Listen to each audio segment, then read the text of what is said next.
Hi മക്കളെ, എന്തൊക്കെയാണോ വിശേഷങ്ങൾ? അപ്പം ഞാൻ ജനിച്ചത് ഒരു സാധാരണ ലോവർ മിഡിൽ ക്ലാസ് ഫാമിലിയിലാണ്. അപ്പോൾ ചെറുപ്പം തൊട്ടേ നമ്മൾ എന്തെങ്കിലും കുഞ്ഞു കുഞ്ഞു ആഗ്രഹങ്ങളൊക്കെ പറയുന്ന സമയത്ത് അച്ഛനും അമ്മയും പറയുന്ന ഒരു കാര്യം, അതൊക്കെ പഠിച്ച് മിടുക്കിയായിട്ടൊക്കെ വാങ്ങാം, നിങ്ങൾ നല്ല പഠിച്ച് മിടുക്കിയായി കഴിഞ്ഞാൽ നിങ്ങൾക്ക് അതൊക്കെ വാങ്ങാലോ എന്നാണ്. ഇന്നത്തെ പോലെ ഇപ്പം നിങ്ങൾ പറയുന്ന പോലെ എനിക്ക് ജോലി കിട്ടിയിട്ട് മതി, വിവാഹം, അങ്ങനെയൊന്നും പറയാൻ പറ്റുന്ന ഒരു കാലഘട്ടമൊന്നും ആയിരുന്നില്ല അന്ന്. ഈ ഡിഗ്രി ഫൈനൽ ഇയർ എൻ്റെ പരീക്ഷയ്ക്കൊപ്പം ഞാൻ ആ ഒരു പ്രഗ്നൻസി പീരീഡിലാണ് കടന്നുപോയത്. നിങ്ങളുടെ ഈ ഓരോ വിഷമതകളും എനിക്കൊന്ന് മനസ്സിലാവും. കാരണം ഏകദേശം ഇതുപോലെയൊക്കെയുള്ള ഒരു സിറ്റുവേഷനൊക്കെ അതിജീവിച്ചുകൊണ്ട് തന്നെയാണ് ഞാനും ഒരു ജോലിയിലേക്ക് എത്തിയത്. അപ്പോൾ എൻ്റെ ജോലി എന്ന ഒരു സ്വപ്നം ഞാൻ നേടുന്നതിന് മുൻപ് എനിക്കും ഇതുപോലെ പല ഫേസുകളും തരണം ചെയ്യേണ്ടി വന്നിട്ടുണ്ട്. ജീവിതത്തിൽ എന്തെങ്കിലും ഒരു വ്യത്യാസം ഉണ്ടാവണമെങ്കിൽ, അല്ലെങ്കിൽ നമ്മൾ ആഗ്രഹിച്ച കാര്യങ്ങൾ നേടണമെങ്കിൽ അത് വിദ്യാഭ്യാസത്തിലൂടെ അല്ലെങ്കിൽ നമ്മൾ പഠിച്ചിട്ട് മാത്രമേ നടക്കൂ എന്നുള്ളൊരു ചിന്ത ചെറുപ്പം തൊട്ടേ മനസ്സിലുണ്ടായിരുന്നു. അന്ന് PSCക്ക് പഠിക്കാൻ തുടങ്ങുമ്പോൾ ഏതിൽ നിന്നാണ് പഠിക്കേണ്ടത്, എന്താണ് പഠിക്കേണ്ടത്, അങ്ങനെ ഒരു ക്ലിയർ പിക്ചർ ഒന്നുമില്ല. നമുക്ക് ടീച്ചേഴ്സ് തരുന്ന നോട്ട് എഴുതി എടുക്കുന്നു, പിന്നെ പല പ്രസിദ്ധീകരണങ്ങളിൽ നിന്നുള്ളത് വാങ്ങുന്നു. ആ സമയത്ത് എക്സാം അടുപ്പിച്ചു വരുന്ന ഏതെങ്കിലുമൊക്കെ കറണ്ട് അഫയേഴ്സിൽ നിന്നുള്ള കാര്യങ്ങൾ പഠിക്കുന്നു. അങ്ങനെയൊക്കെയാണ് അത് റിവൈസ് ചെയ്യുന്നു. അങ്ങനെയൊക്കെയാണ് നമ്മൾ പഠിച്ചു പോയത്. നമുക്കറിയാം, ഒരു സാധാരണ ഒരു മിഡിൽ ക്ലാസ് ഫാമിലി നല്ല രീതിയിൽ മുന്നോട്ട് പോകണമെങ്കിൽ ഭാര്യയും ഭർത്താവും ജോലിയാണോ അല്ലേ? അപ്പം അതിൽ ഒരാളുടെ മാത്രം വരുമാനമാവുന്ന സമയത്ത് നമ്മുടെ ഏറ്റവും ബേസിക് ആയിട്ടുള്ള കുഞ്ഞു കുഞ്ഞു കാര്യങ്ങൾക്ക് പോലും വേറൊരാളെ ഡിപ്പെൻഡ് ചെയ്യേണ്ടി വരുമ്പോൾ, ഇതിന് എത്ര സ്നേഹമുള്ള ഭർത്താവാണെങ്കിലും എന്നെ സംബന്ധിച്ച് എനിക്ക് അത് കുറച്ച് ബുദ്ധിമുട്ടുള്ള ഒരു കാര്യമാണ്. അപ്പോൾ ആ സമയത്ത് ആ സത്യം പറഞ്ഞാൽ വല്ലാത്തൊരു ഡിപ്രഷൻ സ്റ്റേജ് ആയിരുന്നു എൻ്റെ ലൈഫിൽ. നമ്മൾ കുറേ പേര് എന്നെ ഫോൺ വിളിച്ചിട്ടായാലൊക്കെ കമ്മ്യൂണിക്കേറ്റ് ചെയ്യാറുണ്ട്. ഒരുപാട് ടെൻഷനുകളാണ് മിസ്സേ, ആശങ്കകളാണ് മിസ്സേ എന്നൊക്കെ. കാര്യം എന്ത് പഠിക്കണം, എങ്ങനെ പഠിക്കണം, എവിടെ നിന്നൊക്കെ എടുത്ത് പഠിക്കണം എന്നുള്ള ഒരു ആശങ്ക. ഇനി പഠിക്കാൻ കുറച്ച് വൈകിപ്പോയി, നന്നായിട്ട് പഠിക്കണം എന്ന് ആഗ്രഹമുണ്ട്, ഒരു ജോലി വേണമെന്ന് ആഗ്രഹമുണ്ട്, അങ്ങനെയുള്ളൊരു ടെൻഷൻ. ഇനി PSCക്ക് പഠിക്കാൻ പോയതല്ലേ, ഇത് ജോലി കിട്ടുമോ, ഇനി കിട്ടിയോ, കിട്ടാൻ പോകുന്നോ, ഇനിയെങ്കിലും കിട്ടുമോ എന്നൊക്കെയുള്ള നമ്മുടെ ചുറ്റുമുള്ള നാട്ടുകാരുടെയും വീട്ടുകാരുടെയും ഒക്കെ ചോദ്യങ്ങൾ. ഇതൊന്നും അല്ലാതെ നമുക്ക് ഒട്ടും ഒഴിച്ചുകൂടാനാവാത്ത നമ്മിൽ ഓരോരുത്തരിലുമുള്ള ഓരോ ഉത്തരവാദിത്തങ്ങൾ, അതിലേക്ക് ഒഴിച്ച് എങ്ങനെയാണ് പഠിക്കാൻ സമയം കണ്ടെത്തുക എന്നാലോചിച്ച് കുറേ പേരുടെ ആശങ്കകൾ. ഇതിനൊക്കെ അതിജീവിച്ചുകൊണ്ടാണ് നമ്മളിൽ ഓരോരുത്തരും സ്വന്തമായ ഒരു ജോലി അല്ലേ, എനിക്ക് സ്വന്തമായി ഞാൻ അധ്വാനിച്ച് ഞാൻ പഠിച്ചു വാങ്ങുന്ന ഒരു ജോലിക്ക് വേണ്ടി നമ്മൾ ഓരോരുത്തരും പരിശ്രമിക്കുന്നത്. ഞാൻ ക്ലാസ്സിൽ പാടിയിട്ടില്ല, എപ്പോഴും പാടുന്ന ഒരു കാര്യമാണ്. എന്താണ്? എനിക്കു രസം ഈ നിമ്നോന്നതമാം വഴിക്ക് തേരുരുൾ പായിക്കാൻ ഇതേതിരുൾ കുഴിമയിൽ ഉരുളട്ടെ വിടില്ല ഞാൻ ഈ രശ്മികളെ. സ്മൂത്തായിട്ടുള്ള റോഡിലൂടെ വണ്ടി ഓടിച്ചിട്ട് വലിയ ഗുണമൊന്നുമില്ല. നമ്മൾ എന്ത് ചെയ്യണം? ഒരു ഓഫ് റോഡിലൂടെ അല്ലേ, നല്ല പ്രയാസമുള്ളിടത്ത് വഴി വെട്ടിത്തെളിച്ച് യാത്ര ചെയ്യുമ്പോഴാണ് പലപ്പോഴും നമുക്ക് ആ ലക്ഷ്യത്തിലേക്ക് എത്തിച്ചേരാൻ കഴിയുന്നത്. ഇപ്പം നിങ്ങളുടെ ഐഡൻറ്റിറ്റി ഒരുപക്ഷെ ഇന്ന വീട്ടിലെ കുട്ടി, ഇന്ന ആളുടെ മകള്, ഇന്ന ആളുടെ ഭാര്യ അല്ലെങ്കിൽ സഹോദരി എന്ന രീതിയിൽ നിന്ന് മാറി ഇന്ന സ്ഥാപനത്തിൽ ഇന്ന പോസ്റ്റിൽ വർക്ക് ചെയ്യുന്ന ഒരാൾ എന്ന രീതിയിലേക്കുള്ള ഒരു ഐഡൻറ്റിറ്റി, ഒരു കരിയർ ഐഡൻറ്റിറ്റിയിലേക്ക് മാറാനാണ് നിങ്ങളുടെയൊക്കെ ഈ പഠനവും നിങ്ങളുടെ ഈ ഒരു കാലം.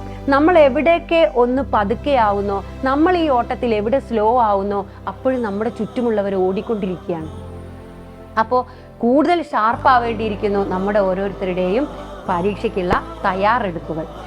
അപ്പോൾ അതിനുവേണ്ടി ഏത് സോഴ്സാണ് വേണ്ടത് അല്ലേ? നമ്മൾ പഠിക്കുമ്പോൾ കാര്യമായിട്ട് എന്ത് നോക്കി പഠിക്കണം എന്നൊരു സാധനം നമ്മളെ കയ്യിൽ വേണം. അപ്പോൾ അതിന് കുറച്ചുകൂടി ഹെൽപ്ഫുൾ ആയ ഒരു സാധനമാണ് റാങ്ക് ഫയൽസ് ആയിരിക്കും, അതിലൊരു സംശയമില്ല. അപ്പോൾ ഒരു റാങ്ക് ഫയൽ നോക്കുന്ന സമയത്ത് ഓൾറെഡി അതിൻ്റെ അകത്ത് SCRT നമ്മൾ പഠിച്ച കാര്യങ്ങളുണ്ട്, അല്ലെങ്കിൽ നമ്മൾ ഫാക്ച്വലായിട്ട് നമ്മൾ എക്സ്ട്രാ പഠിച്ച കാര്യങ്ങളുണ്ട്, നമ്മൾ വർക്ക്ഔട്ട് ചെയ്ത ക്വസ്റ്റ്യൻസ് ഉണ്ട് എന്നൊക്കെ കാണുമ്പോൾ നമുക്കൊരു സന്തോഷമാണ്. ഇനി ഇല്ലാത്ത കാര്യങ്ങൾ നമുക്ക് അഡീഷണൽ ആയിട്ട് പഠിച്ചെടുക്കാം. ഇപ്പോൾ ഉദാഹരണത്തിന് നമ്മുടെ സൈലത്തിൻ്റെ റാങ്ക് ഫയൽ തന്നെ നോക്കാം.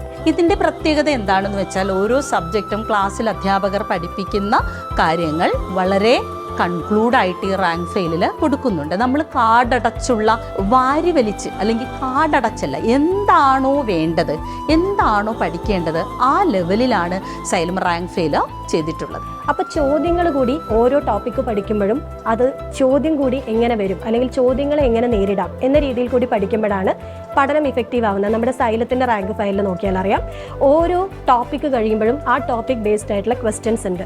അത് PYQ ഉണ്ട്, മോഡൽ ക്വസ്റ്റ്യൻസ് ഉണ്ട്.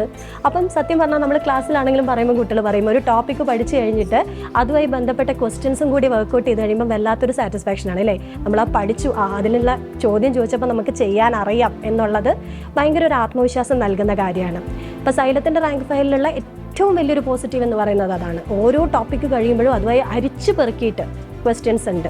ഇനി സൈലം ക്ലാസ്സിൽ ചേരാൻ കഴിയാത്ത കുട്ടികളുണ്ട് അല്ലേ? അവർക്കും എന്താണ് ഇവിടെ പഠിപ്പിച്ചത്, അല്ലെങ്കിൽ എന്താണ് സൈലം റാങ്ക് ഫെയിലിലൂടെ ഉള്ളത്, അതിലൂടെ കടന്നു പോകുമ്പോൾ എന്താ നേടാൻ കഴിയുന്നത്, തീർച്ചയായിട്ടും ഒരു അവസാനവട്ട വായനയ്ക്ക് കുട്ടികളൊക്കെ ചോദിക്കുന്നു ഞങ്ങളിത് വാങ്ങണോ? തീർച്ചയായിട്ടും അവസാന വായനയ്ക്ക് നിങ്ങൾക്ക് റാങ്ക് ഫെയിൽ ഉപകരിക്കും.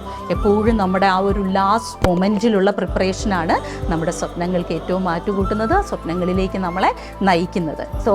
സ്വന്തമായ ഒരു ജോലി എന്ന സ്വപ്നത്തിനായി മത്സരിക്കുന്ന അല്ലെങ്കിൽ കഠിനമായി പരിശ്രമിക്കുന്ന നിങ്ങൾക്ക് ഓരോരുത്തർക്കും ഈ റാങ്ക് ഫയലുകൾ ഹെൽപ്ഫുൾ ആയിരിക്കും. എവിടെയോ ഒരു 19-20 വയസ്സിൽ പഠനം തന്നെ നിലച്ച ഒരു സാധാരണ വീട്ടമ്മയായി മാറേണ്ട ഞാൻ ഇപ്പോൾ നിങ്ങളെ പഠിപ്പിക്കുന്ന ഒരു അധ്യാപികയായി മാറി അല്ലേ? ഒരുപാട് കുട്ടികളെ ഒരുപാട് വർഷം പഠിപ്പിച്ചു, അറിവിൻ്റെ ലോകത്തേക്ക് എനിക്ക് എത്തിച്ചേരാൻ പറ്റി. അപ്പോൾ ഞാൻ അന്ന് ഇതൊക്കെ എൻ്റെ സ്ട്രഗിളാണ്, എനിക്ക് താങ്ങാൻ പറ്റുന്നില്ല എന്ന് പറഞ്ഞ് ഡ്രോപ്പ് ചെയ്തിരുന്നെങ്കിൽ ഒരിക്കലും ചിലപ്പോൾ എൻ്റെ ഒരു സ്വപ്നങ്ങളൊന്നും നടക്കാതെ പോയേനെ. അപ്പോൾ തീർച്ചയായിട്ടും നിങ്ങളുടെ സ്വപ്നങ്ങളൊന്നും ചെറുതല്ല, വലിയ സ്വപ്നങ്ങളിലേക്കുള്ള യാത്രയാവണം. ജീവിതത്തിൽ ഉണ്ടാകുന്ന ഓരോ തടസ്സങ്ങളും അത് ബോൾഡാക്കാൻ സഹായിക്കണം. ആ ഒരു ജ്വാല നമ്മുടെ ഉള്ളിലുണ്ടാവണം. ആ ഫയറിൽ നിന്നും വേണം നമ്മൾ എന്ത് ചെയ്യാൻ, നമ്മുടെ നേട്ടങ്ങൾ അച്ചീവ് ചെയ്യാൻ. നമ്മൾ പറയില്ലേ അനിശ്ചിതത്വങ്ങളുടെ ആകെത്തുകയാണ് ജീവിതമെന്ന്. ഈ അനിശ്ചിതത്വങ്ങളിലൂടെ കടന്നു പോകുമ്പോൾ നേടുന്ന ഓരോ വിജയത്തിനും 10 മാറ്റ് തിളക്കമുണ്ട് അല്ലേ? ഈ ഒരു 2 മാസം നമ്മൾ പിന്നോട്ടടിച്ചാൽ ഒരു വലിയ സ്വപ്നമാണ് പിന്നോട്ടായി പോകുന്നത്. അപ്പോൾ ജീവിതത്തിൽ വെല്ലുവിളികൾ ഉണ്ടാവാം, സ്ട്രഗിൾസ് ഉണ്ടാവാം, നഷ്ടങ്ങളൊക്കെ ലൈഫിൻ്റെ പാർട്ടാണ്. നേരത്തെ പറഞ്ഞതുപോലെ അനിശ്ചിതത്വവും അൺഎക്സ്പെക്റ്റഡ് ആയിട്ടുള്ള അല്ലേ, തീരെ പ്രതീക്ഷിക്കാത്ത കാര്യങ്ങളൊക്കെ ലൈഫിൽ വന്നവരുണ്ട്. എന്നെ പേഴ്സണലായിട്ട് വിളിച്ച് കരയുന്ന ഒരുപാട് മക്കളുണ്ട്. പക്ഷെ ഇതൊക്കെ ലൈഫ് ആണ്, ഇതാണ് ജീവിതം. പലർക്കും ഉണ്ട് പഠിച്ച് പോയിട്ട് അവസാനത്തെ ഒരാഴ്ച റിവിഷൻ ചെയ്താൽ മതിയോ എന്നുള്ളൊരു സംശയം. ഒരിക്കലും അങ്ങനെയല്ല. നമ്മൾ പഠിക്കുന്നതിൻ്റെയോടൊപ്പം തന്നെ അതിനേക്കാൾ പ്രാധാന്യത്തോടെ കൊണ്ടുപോകേണ്ടതാണ് റിവിഷൻ. അപ്പോൾ ഇനിയുള്ള ദിവസങ്ങൾ നല്ല രീതിയിൽ റിവൈസ് ചെയ്യുക, നല്ല ആത്മവിശ്വാസത്തോടെ നേരിടുക. ഓരോ വിഷയത്തിനും വ്യക്തമായ പ്രാധാന്യവും സമയവും സെറ്റ് ചെയ്ത് പഠിക്കുക. ഒരു വിഷയം പഠിക്കുമ്പോൾ മറ്റു വിഷയത്തെ പറ്റിയുള്ള ചിന്തകൾ ആ സമയത്ത് മാറ്റിവെക്കുക. അപ്പോൾ വിജയം മാത്രം, അതിലപ്പുറം ഒന്നും വേണ്ട. നമുക്ക് ഒപ്പമുണ്ട്. എന്ത് സംശയം ഉണ്ടെങ്കിലും നിങ്ങൾക്ക് നമ്മളുമായിട്ട് സൈലമുണ്ടൊപ്പം. ഓക്കെ, ധൈര്യമായിട്ട് പഠിച്ചു തുടങ്ങിക്കോളൂ. അപ്പോൾ എല്ലാവരും നല്ല അടിപൊളിയായിട്ട് നല്ല ആത്മവിശ്വാസത്തോടെ പഠിക്കുക. പ്ലാനുകൾ കൂടുതൽ ഷാർപ്പാക്കുക, നന്നായിട്ട് പഠിക്കുക. എല്ലാവർക്കും നല്ല വിജയം ഉണ്ടാവട്ടെ എന്ന് ആശംസിക്കുന്നു, പ്രാർത്ഥിക്കുന്നു. All the best.